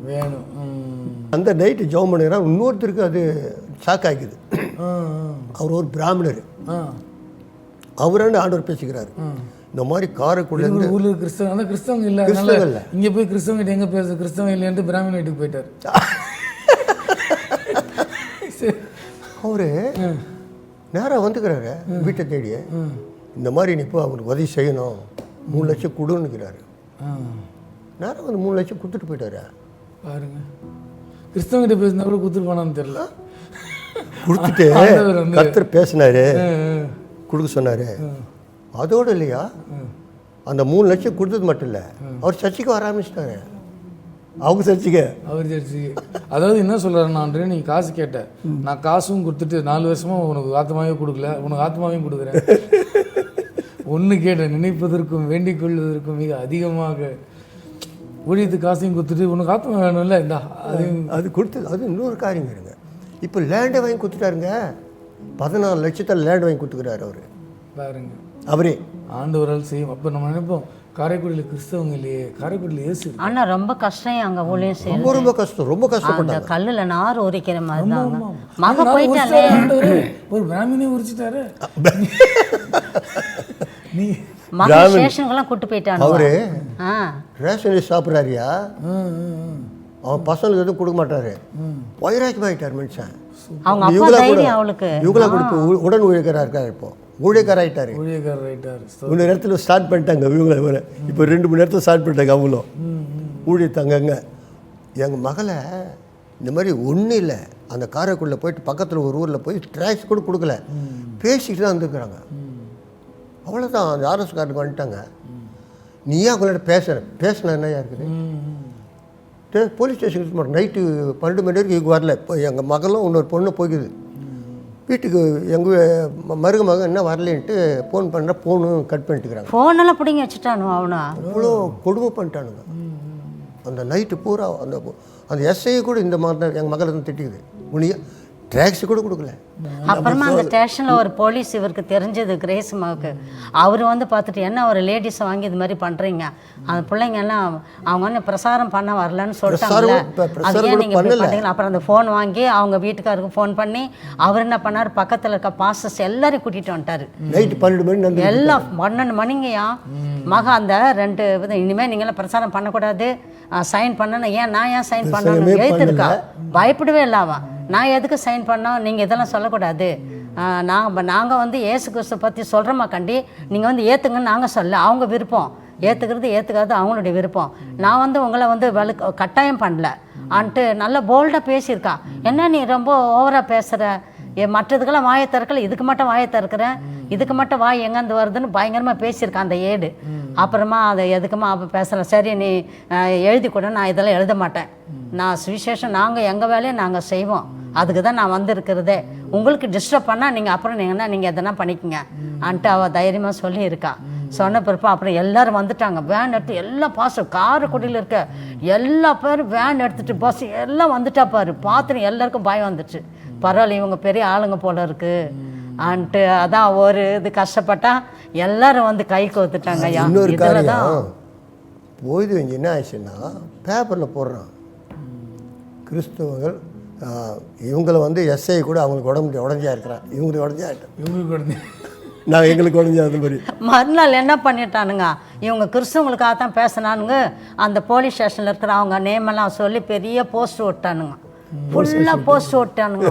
எங்கள் மருமகன் அதெல்லாம் பிடிச்சிட்டு வந்து எங்கிட்ட காட்டினார். ஏம்மா ஏசப்பா எந்த பிரச்சனையும் போலீஸ் ஸ்டேஷன் அவங்களுக்கு எதுவும் வரக்கூடாதுன்னு நாங்கள் நல்லா ப்ரேயர் பண்ண விசுவாசிங்கெல்லாம். அப்புறம் அதை அப்படியே சால்வ் பண்ணிட்டு அந்த கிராமத்துலேயே போய் மறுபடியும் ஊழியம் செஞ்சாங்க. ஒரு இடைவேளைக்கு பிறகு நம்ம தொடர்ந்து பேசலாம். காரைக்குடியில் சும்மா ஒரு பேச்சு கூட பேச வேணான்றாங்க, ரொம்ப பெஜார். ஆனால் எங்கே ஆண்டோடைய கிருபையில் இன்றைக்கி பார்த்திங்கன்னா எனக்கு ஊழியம் மட்டுன்றது இல்லை, இந்த வயசானவங்க பார்த்தா எனக்கு ரொம்ப கஷ்டமாக இருக்கும். சின்ன பசங்களுக்கு இன்றைக்கி தேவனுடைய கிருபையில் கிட்டத்தட்ட ஒரு 30 பசங்க அப்பா அம்மா இல்லாத பசங்க தேர்ந்தெடுத்து இன்றைக்கி அது செய்துட்டுக்கிறேன். சின்ன பசங்க குழந்தை இல்லை, இப்போ அம்மா இருக்காது, அப்பா இருக்க மாட்டாங்க. அவங்களுக்கெல்லாம் இப்போ என்ன செய்கிறேன்னா, மாதம் அவங்களுக்கு இப்போது சோப்பு, ஏன்னா நாங்கள் வந்து அதுக்குன்னு ஆப்ரேஷன் வச்சா எனக்கு ரொம்ப செலவாகும், அப்படி நானே வீட்டுக்கு கொடுக்குறேன். வீட்டுக்கு போய் கொடுத்துட்ருக்கீங்க. அவங்களுக்கு ஒரு மாதத்துக்கான சோப்பு, அரிசி, பருப்பு, என்னென்ன தேவையோ அந்த இப்போ வந்து ஃபஸ்ட்டில் ஒரு 30 பேர் கொடுத்துருந்தேன், கொஞ்சம் பட்ஜெட்டு கம்மியாகிறதுனால. ஆனால் அத்தனை பேருக்கும் அந்த அவங்க படித்து பட்டம் பெற வரைக்கும் கொடுத்துருந்தேன் பார்த்துங்க. அவங்களாம் இப்போலாம் எல்லாம் அவங்களை எண்ணாமல் இருக்கிறாங்க தெரியுமா, அதெல்லாம் ஹை லெவலில் போயிட்டாங்க. பாருங்க, 4 பேர் நான் பெற்றது 4 வளர்த்தது 40ன்ற மாதிரி நீங்கள் ஆண்டவர் வந்து மற்றவங்களுக்கு ஆசீர்வாதம் பாருங்கள். வேலையை விட்டு இவர் பிறருக்கு ஆசீர்வாதம் வேணாம், வேலை செய்கிறவனே தான் குடும்பத்தை நடத்தவே டான்ஸ் ஆடிட்டு இருக்கான். நீங்கள் 4 பிள்ளைகளை வளர்த்து அவங்கள ஊழியக்காரங்களாக நிறுத்தி இன்னும் நான் 30-40 பிள்ளைங்களுக்கு உதவி செய்து அவங்க படித்து அவங்க காலில் சொந்த காலில் நிற்கிற வரைக்கும் உதவி செய்ய இன்னைக்கு ஸ்டாண்டர்ட் ஆகிட்டாங்க. ஒரு பொண்ணு 50,000 சம்பாதிக்குது பாருங்க. இன்னொருத்தர் டாக்டர் லெவலுக்கு போயிடுச்சுங்க. அந்த மாதிரி இன்றைக்கி அந்த அளவுக்கு. இன்னொரு இப்போ என்னன்னா விதவைகள். விதவைகள்னா இன்ன வரைக்கும் அதை செய்துட்டு இருக்கிறேன். ஃபஸ்ட்டில் 10 பேருக்கு ஆரம்பித்தேன். ஆண்டவரே 10வது, அதில் 15 பேர், 20 பேர். இப்போ எங்கெங்கே சர்ச் இருக்குதோ அங்கெல்லாம் 20 அவங்களுக்கு என்ன செய்யறேன்னா, ஊழியத்தின் ஆரம்பத்தில் இவர் கூட போனாயா வண்டியில் ஃபஸ்ட்டு எக்ஸ்பிரஸ் ஒன்று வாங்கினாரு. தள்ளாத இடம் கிடையாது என்ன, விழுந்து ஆனால் ஏசப்பா கிருபில ஒரு அடி படாமல் கர்த்தருடைய தயவுல இது வரைக்கும் நிற்க கிருபை கொடுத்தாரு ஆண்டவர். பாருங்கய்யா, இன்னொரு முக்கியமான ஒரு காரியம். நாங்கள் 2 பேரும் வந்து போயிட்டுருக்குறோம். இப்படி டேனில் போனோம். இப்படி தான் அவன் வந்து முன்னாடி டிராக்டர் போகிறான். டிராக்டர் வந்து இப்படி வந்து டேன் போது டிராக்டர் இப்படி போனோம், நாங்கள் இப்படி போகிறோம். அவன் என்ன செய்யணும், இப்படி வர்றேன்னா எனக்கு லைட்டு போடணும். லைட்டு போடல. நான் என்ன செய்கிறேன், நான் இப்படி போகிறேன். இப்படி அவன் டேனில் இப்படி போனோம். இப்படி வந்துட்டான், வந்து சருன்னு வந்துட்டான். நாங்கள் சென்டரில் மாட்டிருக்கணும். நம்ம காண்டர் காட்சி கொடுத்துக்கிறாரு. ஒரு வெண்வரவை தடுத்த ஒரு தேவ தூதன் வந்து அப்படியே தூக்கி எங்களுக்கு எட்டி உதச்சாருங்கய்யா. அவருடைய பாதம் தான் எனக்கு தெரிஞ்சிச்சு. நல்லா பிரைட்டா இருக்குது அந்த வஸ்திரம். அப்படியே தூக்கி எங்களுக்கு போறாரு. ஆனா அதே இடத்துல நாங்க மாண்டு போயிருக்கணும். அப்படி சென்டர்ல போயிருப்போம். ஆமா, அப்படியே ஆக்சுவலா ஒரு பாட்டு ஒரு அடி பட முள்ளுல போய் விழுந்தாயா. பொதுரா தான், அந்த பொதுரா இருக்கும் ரொம்ப முள்ளா. ஒரு முள்ளு குத்துல ஒரு அடிப்படல, வண்டிக்கு சேதாகல, எங்களுக்கும் சேதாகல. அதான் ஒரு பாட்டு வச்சதுதான். உங்க அழகான கண்கள் என்னை கண்டது தூக்கி எறியப்பட்ட என்று அப்படி அந்த பாட்டை நான் நினைப்பேன். எத்தனை நடு ரோட்ல விழுந்தேன். எப்படியெல்லாம் கத்தர் பாதுகாத்து ஏந்தி வந்து ஏன்னா தாய் சுமப்பது போல கத்தர் எங்களை சுமந்து வந்தாரு. ஆமாங்க ஐயா. ஆக்சுவலாக அவரை நம்புறது தான் நமக்கு தான் பிரச்சனை. அவர்கிட்ட பிரச்சனையே இல்லை. அவர் வாக்குத்தத்தத்தை காப்பாற்றுறதுல அவருக்கு பிரச்சனை இல்லை. அவர் சொன்னவைகளை நம்ப விசுவாசிக்கிறதுல நமக்கு தான் பிரச்சனை. அவர்கிட்ட பிரச்சனையே கிடையாது, எப்பவுமே கிடையாது. என்னைக்குமே அதான் சொல்லுவேன், பிரச்சனை நம்ம அப்பாவோட கிடையாது. அழைத்தவர் உண்மை உள்ளவர், ஒருபோதும் அவர் கைவிட மாட்டார். இன்ன வரைக்கும் நீங்கள் நம்பி அவர் துரோகம் பண்ணதில்லை. நீங்கள் தான் நம்பி நீங்கள் நான் இப்போ துரோகம் ஆண்டு பண்ணுறீங்க. நீங்கள் நிறைய பேர் அப்படி தான். இவங்க செய்யலை நாங்கள் எப்படி செய்வார். நீ உண்மை இல்லாதபடி உண்மை இருக்கணையா. கரெக்ட். உண்மை உள்ள மனிதன் பரிபூர்ண ஆசீர்வாதத்தை பெற்றுவார். கொஞ்சத்தில் உண்மை இல்லவனே அநேகத்தில் அதிகாரம். இன்னைக்கு அது வரைக்கும் நான் இன்னைக்கு வரைக்கும் பாருங்க, எனக்குன்னு நான் இது வச்சுக்கிட்டே கிடையாது. எனக்கு கர்த்தர் உயர்த்திட்டே இருக்கிறாரு. கரெக்ட். இன்ன வரைக்கும் நான் எனக்குன்னு எதுக்குன்னு பார்க்கறதே. வாரி இறைத்தான் ஏழை கொடுத்தான், அவன் சந்ததி தழைச்சி தான். ஆமாம், யூஸ்வலாக வாரி இறைச்சானா உன் பிள்ளைங்க பிச்சை தான் எடுக்கும், எதுவுமே இல்லை உன்ட்டேன்னு. ஆனால் வசனம் என்ன சொல்லுதுன்னா, அவன் சந்ததி எப்படியா நான் பரம்பரைக்கு சேர்த்து வைக்கல, எப்படியா சந்ததி தழைக்கும். அதுதான் வசனம். அதாவது ஆண்டவர் கொடுக்குறதுல அன்னைக்கு சின்ன நான் வேலை செய்ய ஆரம்பித்த உடனே என்ன உடனே பாஸ்ட் இல்லை. ஆனால் ஊழியம் செய்தேன். எனக்கு ஒரு பாஸ்ட் இருந்தார். நான் இப்போ டிவிஎஸ்சில் ஒர்க் பண்ணும்போது அப்படியே என் பில்லு எடுத்துன்னு வந்து என் சம்பள கவரோடு அவங்ககிட்ட கொடுப்பேன். சம்பள கவரோடு கொடுப்பேன். ஜெபம் பண்ணுவார். அவர் ஜெபம் பண்ணிட்டு பிறகு என்ன செய்ய தெரியுங்களா, என்னுடைய தசம்பாகம் என்னவோ அதை எடுத்து பைபிள் வைப்பேன். முதல் வேலை தான். இன்ன வரைக்கும் அது அவ்வளோ இல்லை. நான் இப்போ வந்து மிஷினரிக்கு ஒரு 5 மிஷினரிக்கு அனுப்பிச்சுருக்கிறேன். மிஷினரிகளுக்கு ஒரு நேபாள மிஷினரிகளுக்கு வந்து 3500 ரூபாய் மாதம் அனுப்புகிறேன். 2 பேர் சேர்ந்து ஒரு மிஷினரி தாங்குகிறோம். இன்னொருத்தர் 3500 ரூபாய், நான் ஒரு 7000 ரூபாய் ஒரு மிஷினரிக்கு. அது நேபாளில், அது இந்து நாடு. அந்த நாட்டில் அங்கே ரெடிமேட்டை போயிட்டு வந்துட்டேன். மற்றபடி பிளஸ்ஸிங் யூத் மிஷன், நண்பர் ஜெம்ஸு, சிஸ்வா, இந்த மாதிரி ஒரு 6 ஊழியத்துக்கு கொஞ்சம் இப்படி அன்னைக்கு ஆரம்பிச்சியா. மிஷினரி ஊழியத்துக்கு நான் இன்னி வரைக்கும் தடை கிடையாது. எனக்கு வர்றதில்ல, எனக்குன்னு எடுத்துக்கிறது கிடையாது. நான் காணிக்கப்பட்டிக்கு பார்த்துக்க, அது கூட என் பையன்கிட்ட கொடுத்துட்டேன். நீ எடுத்துக்கப்பாத, எடுத்து என்னென்னமோ பண்ணிக்கோ. ஆனால் எனக்கு வர்றத இப்படி தான். அண்ட் நான் வரும்போது ஒரு தீர்மானம் பண்ணேன். எஸ்டேட்டில் ஒரு வீடு ஒன்று கட்டினேன். ஆண்டவரே இந்த வீட்டில் வர வாடகை நான் யாரால வந்து எதுவும் இருக்கக்கூடாது, இது வச்சு தான் நான் போனேன்ட்டு. இன்ன வரைக்கும் அந்த வீடு இருக்குது. அதில் வர வருமானம் வரும், கொஞ்சம் வருமானம் வரும், அதை அப்படியே எடுத்து செலவு பண்ணுவேன். அப்படியே மிஷினரி கொடுப்பேன், ஊழியர்களுக்கு கொடுப்பேன். இன்றைக்கி இந்த பிள்ளைங்களுக்கு வருஷத்தில் கிட்டத்தட்ட 200 விதவைகளுக்கு அவங்களுக்கு ஒரு 4 கிலோ அரிசி, கொஞ்சம் பருப்பு, ஒரு சாரி, என்ன 200 விதைகள்னால் எங்கள் எல்லாம் இருக்கிற 10-20 சபை இருக்குதுல்ல, அதுக்கெல்லாம் ஒன்றா கூட்டுவேன். அந்த டிசம்பருக்கு முன்னாடியே கூட்டுட்டு அவங்களுக்கு என்ன செய்வேன்னா நல்லா பிரியாணி செய்து அவங்கள சொல்லுவேன், பாருமா தாய் தப்புன்னு சொல்லாத, உங்களுக்கு தாயும் தகப்பனும் கர்த்தருக்கிறார், உங்களை ஒருபோது நீங்கள் எதுக்கு சோர்ந்து போகாதீங்க. அவங்க சொல்லுவாங்க, எங்குது அவங்க வருஷம் சொல்லுவாங்க, இதான் என் தாய் விடுவாங்க. இங்கே வந்துட்டு போனால் எங்கள் மன நிம்மதியாகுது. வருஷம் அதை செய்ய ஆண்டவர் கிருபை செய்திருக்கிறார். இதுக்கு வந்து என்னுடைய பலன் பத்தலை, அதுக்கு ஒரு தேவனுடைய மனுஷன் எனக்கு அதை உதவி செய்கிறார். எனக்கு நம்மளே பெருமையாக சொல்லக்கூடாது. கரெக்ட். என்னால் அவரோட சொன்னேன், ஐயா என்னென்ன வளரணும் இல்லை, அவர் பார்த்தாரு, நானே பார்த்துக்கிறேன். அவர் பார்க்குறாரு, நான் இப்போ ஒன்றும் இல்லை. அவர் வாங்கி கொடுத்தாலும் அவன் என்ன சொல்ல தெரியுமா, இதுக்கு நான் பார்த்துறேன்ல, நீ தான் இதுக்கு பொறுப்பு, நீயே கொடுன்னுவார். அந்த பொருளை ஐயா நீங்கள் தான் செலவு பண்ணிக்கிறீங்க, இல்லை நீ தான் இவ்வளோ பாரப்பட்டிருக்கிற, இவ்வளோ பண்ணியிருக்கிற, உங்கள்கிட்ட இல்லை, நான் கொடுக்குறேன், ஆனால் இது நீ தான் கொடுக்கணும் அப்படின்னு கொடுப்பாரு. வரும்போதெல்லாம் அந்த அத்தனை பேரும் சொல்கிற ஒரு காரியம் என்னென்னா, மனதார சாப்பிட்டு ரொம்ப கஷ்டப்படுவோம். எத்தனை குடும்பம் பிள்ளைங்க ரொம்ப அநியாயம். ஒரு குடும்பத்தை நான் பார்த்தேன், ரொம்ப கண்ணீர் வரேன். ஒரு நல்ல கவர்மெண்ட்டில் வேலை செய்த மனுஷன் அந்த அவனுக்கு அடிப்பானுக்கு பாரு, அந்த தகப்பனை 30,000 சம்பளம், ஒரு மதிப்பு கிடையாது. பெத்தவங்களை போட்டு அடிக்கிறாங்க. நிறைய பார்ப்பேன் நான் தான் இதெல்லாம் பார்க்குறேன் எல்லா ஊரில்.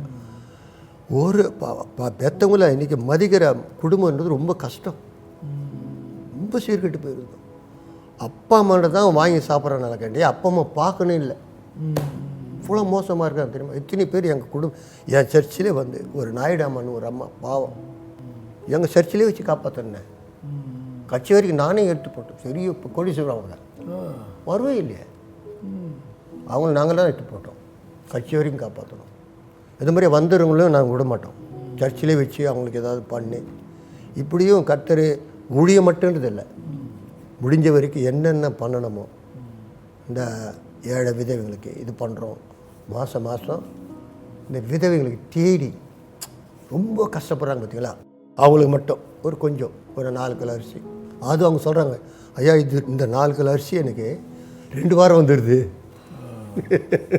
நான் கொஞ்சம் எடுத்து சாப்பிட்டுக்கிறோம். அது எனக்கு வந்து ஆனந்த கண்ணீர் இருக்கும். இதுதான் நம்ம இந்த உலகத்தில் என்ன கொண்டு வந்தோம், என்ன கொண்டு பார்ப்போம், ஒன்றும் கிடையாது. கிறிஸ்துவுக்காக என்ன செய்தோமோ அதை நினைக்கும். ஒரு கலசம் தண்ணீரை கொடுத்தாலும் அது பலன் அடையாமல் போக மாட்டான்னு சொல்கிறாரு. அதை நான் பார்த்துருக்குறேன், நான் அனுபவிச்சிருக்கிறேன். அதனால் நான் இன்னைக்கு வரைக்கும் முகம் சொரிக்கிறதே கிடையாது. அவங்களுக்கு என்ன தேவை அவங்க பாருங்கள். ஒரு நிறைய அனுபவம் எனக்கு. திடீர்னு ஒருத்தர் வருவாங்க. ஒரு முறை அப்படி தான் போகிறேன், எனக்கு ஒரு அமௌண்ட்டு பணத்தை எடுத்துகிட்டு போகிறேன். அவங்களுக்கும் ரொம்ப கண்கலையும் வராங்க, எனக்கு ஒரு அமௌண்ட் வேணையா, ரொம்ப கஷ்டப்படுறேன், இந்த அமௌண்ட் இந்த கையில் அந்த அமௌண்ட் இருக்குது, ஆர்டர் சொல்கிறார், கொடுன்றார், உள்ளத்தில் பேசுகிறாரு. அடுவரை அவங்களுக்கு கொடுக்கணுமே, நீ கொடுன்றார். நான் ஆர்டருக்கு உடனே கீழ்ப்படிஞ்சேன். சரிம்மா இந்தாம்மா போயிட்டாங்க. நான் அங்கே போகிறேன், அங்கே ஒரு ஜபம் பண்ணுவேன். அந்த அமௌண்ட்டு கொடுக்கணும்ல, ஜபம் பண்ணமுன்னா இன்னொரு அம்மா அவங்க எப்போவுமே ஒரு 100 ரூபாய் 200 ரூபாய் கொடுப்பாங்க. அன்றைக்கி ஒரு அமௌண்ட் அவங்க கொடுக்குறாங்க. நான் என்ன அமௌண்ட் அங்கே கொடுக்கணும் அதை கொடுக்க இங்கே வந்துடுச்சு.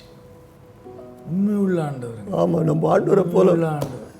ஆனால் கர்த்தருடைய கிருபையினால ஞானஸ்தானம் எடுக்கும் போதே என் மாமாட்ட அடி வாங்கினேன், நீ அந்த மதத்தில் போகக்கூடாது. எங்கள் அப்பாவுடைய இதுவெல்லாம் கொஞ்சம் ரொம்ப ஸ்ட்ராங்கான ஆட்கள், அவங்க பயங்கர இருந்துக்காதுங்க.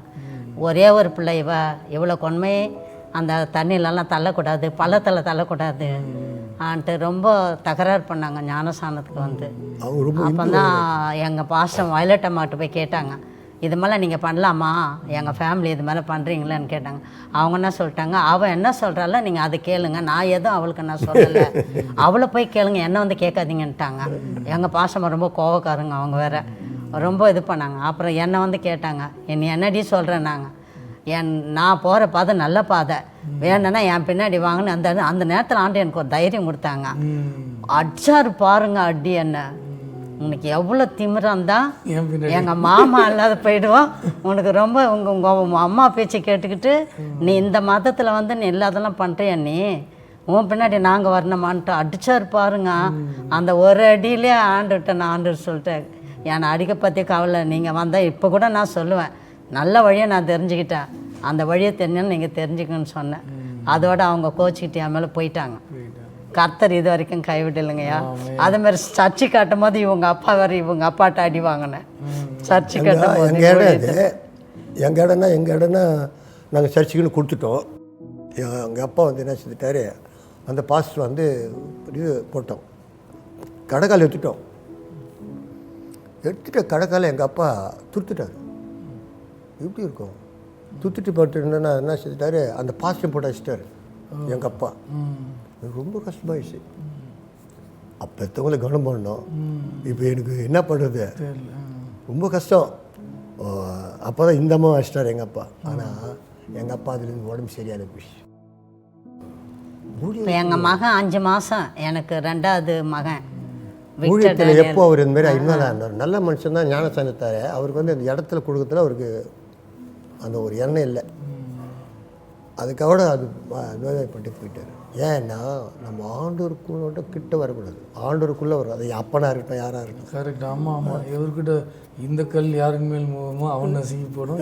நீ அதான் சொன்னேன், நான் ஒரு மலையில் போயிட்டு நம்ம முட்டிக்கிட்டாலும் நம்ம மண்டை தான் உடையும். ஆமாம். மலை உடஞ்சி நம்ம மேலே விழுந்தாலும் நம்ம மண்டை தான் உடையும். ஆமாம்.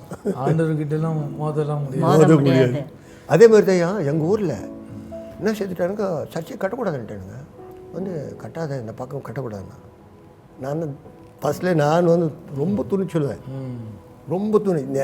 இதே மாதிரி ஒரு பெரிய ஒரு கத்தி எடுத்து போனேன், ரோட்டில் நிற்கிறேன், ஏய் வாங்கடா, டில்லு இருந்தால் வாங்கடா, நான் கட்டுறேன். உண்மையாக சொல்கிறேன். அவன் பறந்து போனான் பாரு. அந்த அளவுக்கு பயங்கரமாக இருப்பேன் நான். அடுத்தது அடிச்சிடுவேன். அப்படிப்பட்ட கத்துற அடித்து மாற்றி. ஆனால் அந்த நேரத்தில் அந்த மாதிரி குரல் கொடுக்கலன்னா நம்ம தலைமையில் ஏறுவான். புரியுது. இன்னைக்கு அவன்லாம் இல்லை, எவன்லாம் மோதலாம் இல்லைன்னா நம்மள சுருட்டி போட்டுருவானு. எவன்லாம் மோதனானையா நான் பார்த்துட்டேன் என் வாழ்க்கையில். என்ன உண்மையாகவே சொல்கிறேன், இவன் ரொம்ப போகிறான்னு சொல்லிட்டு சூனி வச்சானுங்க. எனக்கு சூனி வச்சா எனக்கு தெரியாது, சூனி மந்திரம் பற்றி இப்போ நான் இப்போ அதிகமாக இது பண்ண மாட்டேன், நான் அதை கேர் பண்ண மாட்டேன். ஆனால் ஒரு நைட்டு நான் என்னை காட்டுறாரு, என்னை சுற்றி 600 பேர் இருக்கிறாயா. அந்த யாக வளர்த்தி மந்திரம் பண்ணுறான் எனக்கு. இவன் அழிஞ்சு போன, இந்த சபை அழிஞ்சு போனது உண்மையாக காட்டுறாரு என்னென்ன. அவனுக்கு அப்படியே என்னை சுற்றி பண்ணுறானுங்க. பண்ணிவிட்டு கடைசியில் ஒன்றுமே பண்ண முடியல. அவனை சொல்கிறானுங்க, என்னட கையெழுத்து கும்பிட்டு போகிறானுங்க, உங்ககிட்ட வர முடியல, உங்கள் தெய்வத்தை போல் ஒரு தெய்வம் உலகத்தில் இல்லைன்ட்டு அவனுக்கு சரணடைஞ்சு போயிடுறானுங்க. உண்மையாக சொல்கிறேன். அதான் அவனுங்களுக்குள்ள ஒரு வெறித்தனம், அவ்வளோ வெறி. ஆனால் யாரெல்லாம் இது மேலே பண்ணானோ அவன் இல்லை. ஆனால் மனம் திரும்பினா கஷ்டப்படுறானுங்கய்யா. மனம் திரும்பினா என்னடா ஏசப்பா இப்படியெல்லாம் நம்மளை பண்ணுறாரு, நம்ம மனம் திரும்பி ஆண்டுகிட்ட போகலாம். ஆஹா, அவனுங்களுடைய ஹார்ட் அவ்வளோ கல்லாகி போச்சு, வயிறாக்கும். ஆனால் எவெல்லாம் அடிக்க வந்தவன் அவெல்லாம் ரசிக்கப்பட்டான். குடிகாரன், நிறைய குடிகாரன் இப்பெல்லாம் கண்ணீர் விடுவாங்க. என்ன சொல்லுவாங்க, நீ மட்டும் வந்துடலன்னா நான் எப்போ சுடுகாடுக்கு போயிருப்பேன். பெரிய பெரிய குடிகாரெலாம். எங்கள் அண்ணன் ஒருத்தர் இருப்பார், எங்கள் பெரியம்மா பிள்ளை. அவர் அந்த ஊரில் சர்ச்சை கிடையாது, தொழுவூர் ஊர். அவருக்கு வயிற்று வலி. நான் போனேன், ஏசுனார் குணமாக்கிட்டா, ஏசுனார் ஏற்றுப்பியா, பயங்கரமான இந்து வெறி பிடிச்சிடுவார். சரிப்பா எனக்கு நல்லானா போதுன்னாரு. பயங்கர குடிகார, வயிற்று வலி, ஜோம் பண்ண கத்துறாரு, அற்புதமான குடும்பத்தில் கொடுத்துட்டாரு. இப்போ அங்கே ஒரு சர்ச்சை இருக்குது. இதெல்லாம் நாங்கள் எப்படி சர்ச்சையெல்லாம் ஆரம்பிச்சோன்னா மிராக்கிள் தான். அங்கே நாங்கள் போகிறோம், ஜெபிக்கிறோம், கர்த்தர் அற்புதம் செய்கிறார்.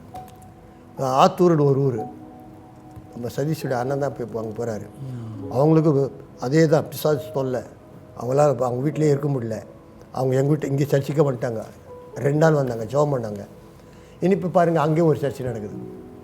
இது மாதிரி போகிற இடமெல்லாம் எப்படி சர்ச்சை நாங்கள் கட்டினோன்னா நாங்களாக போல தேடி வந்தாங்க. அவங்க உடம்பு சரியில்லாம வராங்க, கஷ்டப்பட்டு வராங்க. அப்படி வரும்போது கர்த்தர் விடுதலை கொடுக்குறாரு. ஆமென். அந்த விடுதலை பெற்ற உடனே அவங்களுக்கு ஒரு என்ன செய்யுது, அவங்களுக்கே அறியாத ஒரு எங்கே வாங்கய்யா எங்கள் வீட்டில் வந்து ஆரம்பியான்றாங்க. அவங்களும் அந்த ஊரில் சாட்சியாக மாறிடுறாங்க. எனக்கு இப்படி இருந்தது, நீ வந்து வேணா பாரு. அவங்க 4 பேர் இட்டுன்னு வர்றாங்க. நம்ம வந்து அவங்க மாற்றலை, அவங்கள மாறி வர்றாங்க. ஏன்னா கர்த்தர் செய்கிற அற்புதம். அதுபோல் கர்த்தர் இன்ன வரைக்கும் செய்துட்டு இருக்கிறாரு. இன்னொரு காரியத்தில்னா, நான் ஒரு பைபிள் படிக்கும்போது கூட படிங்க, பைபிள் வந்து சில பேர் இதுவாக படிப்பாங்க, அப்படி படிக்க மாட்டேங்க. பைபிள் எடுத்த உடனே ஒரு முத்தம் கொடுப்பேன் பைபிளுக்கு. அதுக்கப்புறம் இப்படி சேரில் படிக்கிறது எனக்கு கஷ்டமாக இருந்தது. முழங்காலில் படிக்கணும் ஒரு தீர்மானத்தை, முழங்காலில் தான் பைபிள் படிக்கணும், எங்கே போனாலும் முழங்காலில் படிக்கணும் ஒரு சேலஞ்ச் பண்ணிட்டேன். அந்த மாதிரி 40 முறை படிச்சிட்டேன் நான் முழங்காலில். அப்பா, இப்போ 60வது முறை போய்ங்கிறேன். முழங்கால் இல்லை 40 முறை தான் முழங்கால் பண்ணி. இதுக்கு முழங்கால் போட்டுன்னா இப்படின்னா அப்படியே இல்லை இந்த வயசுக்கு மேலாம் எங்கள் வயசுலேயே போட முடியாது. இந்த அப்படி பிரிச்சுன்னு வந்துடும். புரியுது. எங்கே கீழே இந்த 2 பக்கமும் கிழிஞ்சிடும். பேண்ட்டு காலே கிழிஞ்சிருக்கும். நீங்கள் அந்த இது எங்கள் மகனுக்கும் அப்படி தான், அப்படியே அந்த இது அப்படியே கலண்டு வந்திருக்குது அந்த அளவுக்கு. அப்போது இதில் என்னன்னா, நான் ஜப நேரம் வரும்போது ஒரு முறை நான் வந்து இதில் போயிட்டு ஊழியம் செய்கிறேன். அங்கே ஒரு ஊழியம் ஆரம்பிக்கும். மலை நாடு அது, ஆம்பூர்னு ஒன்று இருக்குது. ஆம்பூருக்கு போகிறோம். ஆம்பூருக்கு போனால் காலையில் கடம்பு இதில் அரக்கோணத்து போயிருந்தோம். 8 மணிக்கு கரெக்டாக 4 மணிக்கு போயிடணும். அப்போ ஒரு வண்டி வரும், அந்த வண்டி பிடிச்சா தான் ஆம்பூருக்கு போக முடியும். அப்போ 6 மணிக்கு நான் ஜவ நேரம், வண்டி வரத்துக்கு ஒன்று 1 hour இருக்குது. நேர்முட்டி போடுறேன். எங்கே பிளாட்பாரத்தில் நிறைய பேர் போகிறான் வரான். பிளாட்பாரத்தில் முழங்கால் போட்டு ஜெபம் பண்ணேன். ஒரு முறை அதே மாதிரியா பஸ்ஸில் போய்ங்கிறேன். ஜப நேரம் வருது, பைபிள் படிக்கணும், பஸ்ஸில் முழங்கால் போடுறேன். முழங்கால் படி தான் பைபிள் படிக்கிறேன். அது விட்டுருங்க, நாங்கள் இஸ்ரேல் தேசத்துக்கு போகிறோம். போயிட்டு ஒரு 10 நாள் இஸ்ரேல் தேசத்தில் போயிட்டு ஆண்டு இருந்த இடம்லாம் பார்த்து கர்த்தருடைய கிருபையில் பார்த்துட்டு வந்துட்டேன். ஃப்ளைட்டில் வரும்போது ஏன் ஜப நேரம் எல்லாம் பெல்ட்டு போட்டுங்கிறாங்க. ஆனால் பெல்ட்டை கட்டிட்டு ஃப்ளைட்டில் எல்லாம் இது பண்ணால் நான் அப்போ முட்டி போட்டு ஜபத்தை போடு. ட்ரெயினில் போகிறேன், ஜப நேரம் பைபிள் படிக்கணும். ட்ரெயின்லேயும் என்ன செய்கிறேன், முட்டி போட்டு பைபிள் வாசிக்கிறேன். இப்படி காரணனுடைய கிருபையில் 40 முறை முழங்காலே படிக்க கற்றுக்க செய்தார். அதுக்கப்புறம் என்ன ஆச்சுன்னா, அந்த முழங்காலில் வந்து தேஞ்சு போச்சு. டாக்டர் என்ன சொல்லிட்டாருங்க, இனிமேல் ஒரு அடி கூட என்னால் நடக்க முடியாது, இனிமேல் நடக்காத, காலை எடுத்து நீ சேர் மேலே வச்சுக்கணும் அப்படின்னு சொல்லிட்டான். இன்னொரு டாக்டர் போனால் உனக்கு சுகர் இருக்குது, நீ நடக்கணுன்றான். இவன் நடக்காதன்றான். எலும்பு டாக்டர் நடக்காதுன்னாரு, சுகர் டாக்டர் நீ நடந்தால் தான் சுகர் குறையும். எங்கே போய் அடிச்சுக்குது இதுக்கெல்லாம். அவங்க 2 பேரும் பேசி ஒரு முடிவு வர சொல்லுங்க. இவன் காலை தூக்கி வச்சுக்கோ, நடக்காதன்றான். நீ ஒரு நாளைக்கு 1/2 hour நடன்றான். எல்லாத்துக்கும் அண்ணா என்ன அழைத்த ஒரு உண்மை உள்ளவர், அவரை மட்டும்தான் சார்ந்துக்கிட்டேன். எவ்வளோ பிரச்சனை இருந்தாலும் அத்தனைக்கும் ஆண்டவர் தான். இது வரைக்கும் எத்தனையோ போராட்டம் வந்தாலும் நான் இது வரைக்கும் எந்த தேவையாக இருந்தாலும் சரி. இப்போ கூட லேட்டஸ்ட்டாக இப்போ ஒரு 6 மாதம் தான் சொல்கிறேன் ஒரு கதை சின்ன நடந்து. இப்போ ஒரு தம்பி வந்து எங்கள் சபையில் வந்து யாரை நாங்கள் இது பண்ணுறோன்னா, எங்கள் சபையில் வந்த பிள்ளைங்களே நாங்கள் என்ன செய்கிறோன்னா சின்ன ஊழியத்தை கொடுத்துருவோம். அவங்க சும்மா இருக்கக்கூடாது. பார்த்துங்க, எங்கள் சபையில் ஆரம்பித்து அவங்க கொஞ்சம் வளர்ச்சி வருதுன்னா அவங்கள அப்படியே அமைக்க வைக்க மாட்டோம். அவங்களுடைய முதிர்ச்சி பார்ப்போம். அவங்கள என்ன செய்ய உடனே ஒரு இடத்துக்கு அது மாதிரி ஒரு தம்பி அனுப்பிச்சி வச்சோம். இப்போது அந்த இடத்துல பார்த்திங்கன்னா அது ஒரு ஊர். வீட்டில் ஜெபம் பண்ணியிருந்தோம். இடம் வேணுமே ஆண்டவர் ஜெபம் பண்ணியிருந்தோம். பக்கத்தில் ஒரு இடம் இருந்தது, கிட்டத்தட்ட ஒரு பிளாட். அதில் ஒரு ஓடு வீடு. ஆனால் இவங்க என்ன செய்கிறாங்க, மாட்டுக்கு அந்த தாவாரம் இருக்குது பார்த்தீங்களா, அதில் தான் நடத்துகிறாங்க. ஒரு 10 பேர் வச்சுக்கணும். அந்த போன கிறிஸ்மஸ் அதில் தான் நடத்தணும். போன கிறிஸ்மஸ் சொல்கிறேன். ஆண்டவரே இப்படி இருக்குது. அங்கேயே ஒரு இது மாதிரி தான் எடுத்தது எதுவும் செய்துக்கிறது, ஜெபம் பண்ணுவோம். அங்கேயும் நம்ம ஏழை எளிய மக்களுக்கு எதாவது சின்னது எதாவது செய்யணுமோ அதை தான் அங்கேயும் அதை செய்தோம். அதுக்கப்புறம் ஒருத்தர் சொன்னாங்க, இது பக்கத்து இடம், ஒருத்தர் போய் நீ கேட்டு பாருங்க. நாங்கள் அது மாதிரி நான் இப்போ கேட்டேம்மா, இது சும்மா இருக்குது தான், இந்த கொடுக்குறதுனா கொடுக்குறாம்மா. அவங்க கிறிஸ்டியவங்க. அவங்க என்ன செஞ்சுட்டாங்க, கொடுக்குறேன்ட்டாங்க. அப்படி எனக்கு ஆச்சரியமாக போச்சு. அந்த வீட்டோட ஒரு சின்ன வீடு, அந்த வீட்டில் யாரும் கிடையாது. ஒரு 20க்கு 15 அடி வீடு இருக்கும், ஓட்டு வீடு. கிட்டத்தட்ட 30 அடி அகலம், நீட்டு வந்து 80 அடி, கிட்டத்தட்ட ஒரு கிரவுண்ட் அது. அப்போது நான் என்ன சொன்னேன், காசு எவ்வளோமான்னு சும்மா கேட்டேன். ஐயா, அந்த அம்மா ஒரு விதவை, நயா இருக்குது, கர்த்தருக்காக நீங்கள் ஊழியம் செய்யுங்க, உங்களால் முடிஞ்சால் அதில் கொஞ்சம் சின்ன ஹெல்ப் பண்ணுங்க. எப்படி சொல்கிறேன்னு பாருங்க.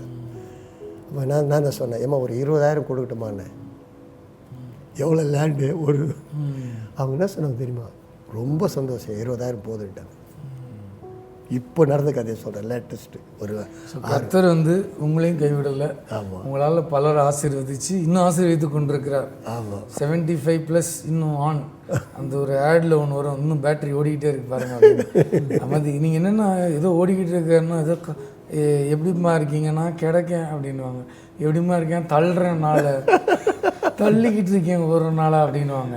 நீங்கள் அப்படி இல்லை, நீங்கள் வந்து கர்த்தருக்காக ஓடிக்கிட்டு இருக்கீங்க. இந்த வரைக்கும் யுத்த வீரனை போல் இன்னும் அதிகமாக, அதாவது ஓடுறதுன்னா வேகம் இல்லை, சரீர வேகத்தை சொல்ல, கர்த்தருடைய ராஜ்யத்தை அடுத்த லெவலுக்கு கொண்டு போகிறதுக்கு மக்களை உருவாக்கி, மக்களை கட்டி, சிறுமைப்பட்டவர்கள் மேலே சிந்தையாக இருந்து, ஏழைகளுக்கும் விதவைகளுக்கும் உதவி செய்து, சிறு பிள்ளைகளுக்கு உதவி செய்து, நீங்கள் வந்து வாலிப ஊழியர்களுக்கெல்லாம் ஒரு முன்னுதாரணமாக சவால் விடுற மாதிரி இருக்குது.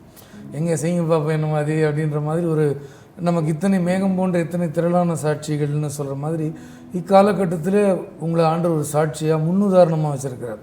இப்போது நாங்களும் இந்த உங்களுடைய சாட்சியை கேட்ட எல்லோரும் கடன் பட்டிருக்கோம். இப்போ ஏன்னா அதிகம் கொடுத்தவன் இடத்தில் அதிகம் கேட்டுருப்போம்.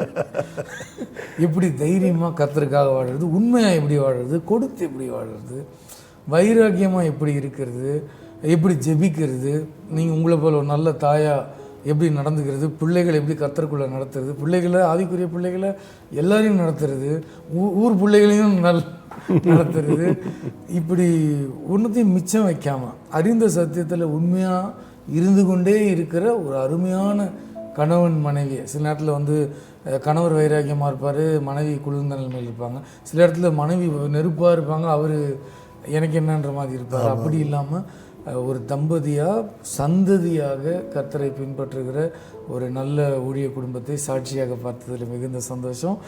நிலையத்தின் சார்பாக நன்றிகள் தெரிவிக்கிறேன். ரொம்ப சந்தோஷம். பிரியமானவர்களே, ஒரு திருக்குறள் இவ்வாறாக சொல்லுகிறது, தமக்கென முயலான் நோன்றால் பிறர்க்கென முயலினன் உண்மையானே, எவன் ஒருவன் பிறனுக்காக வாழுகிறானோ அவன் உண்மையானவன் என்று திருவள்ளுவர் சொல்லுகிறார். அதுபோல அருமையான ஊழியர் ஐயா கர்த்தரை ஏற்றுக்கொண்டு ஆசீர்வதிக்கப்பட்டாலும் அவர் என்னால் பிறர் ஆசீர்வதிக்கப்பட வேண்டும், யான் பெற்ற இன்பம் பெருகை வையகம் என்பதைப் போல நான் பெற்றுக்கொண்ட இயேசுவை மற்றவர்களும் பெற்றுக்கொள்ள வேண்டும் என்பதில் வைராக்கியமாக கணவனாக மனைவியாக அவர்கள் ஒற்றுமையோடு இந்த ஊழியத்தை உண்மை உத்தமமாக 1992ஆம் ஆண்டு முதல் அவர்கள் செய்து வருகிறார்கள். 1972ஆம் ஆண்டில் ஐயா ரட்சிக்கப்பட்டதிலிருந்து அவர் கூட பணிபுரிகிற அத்தனை பேரையும் கர்த்தருக்குள்ளே நடத்தி கிட்டத்தட்ட 50 ஆண்டு காலம் முழு நேரமாகவோ பகுதி நேரமாகவோ கர்த்தருடைய ஊழியத்தை உண்மையாக செய்து வந்து கொண்டிருக்கிறார்கள். திருச்சபை ஊழியத்தை மட்டுமல்லாமல் கிராமத்தின் மக்களை கர்த்தருக்குள் நடத்துவது மட்டுமல்லாமல் ஏழைகளுக்கும் உதவிகளுக்கும் படிக்கிற பிள்ளைகளுக்கும் உதவி செய்து உணவுக்கு கஷ்டப்படுகிறவர்கள் இல்லாமையில் இருக்கிறவர்கள் எல்லோருக்கும் உதவி செய்கிற ஒரு நல்ல குணத்தோடு கூட அவர்கள் ஓடிக்கொண்டிருக்கிறார்கள். இந்த வயதிலும் தனக்கென்ன கிடைக்கும் என்பதை அவர்கள் எண்ணாமல் நம்மால் பிறருக்கு என்ன செய்ய முடியும் என்பதை அவர்கள் தனக்கு முன்பாக வைத்து ஓடிக்கொண்டிருக்கிறார்கள். அவர்கள் எல்லாம் நமக்கு சாட்சிகளாக இருக்கிறார்கள். மேகம் போன்ற ஒரு திரளான சாட்சியை கர்த்தர் நமக்கு வைத்திருக்கிறார். அதில் சில சாட்சிகளை இந்த நிகழ்ச்சிகளை கர்த்தர் கொண்டு வந்து நம் அத்தனை பேருக்கும் பாடம் புகட்டி வருகிறார். நாம் பாடங்களை கற்று வருகிறோம். கற்ற பாடத்தில் நிலைத்திருப்போம். கர்த்தருக்காக நாம் எரிந்து பிரகாசிப்போம். மீண்டும் இது போன்ற ஒரு தருணத்தில் உங்களை சந்திக்கிறேன். அதுவரை உங்களிடமிருந்து விடைபெறுபவர் ராஜா.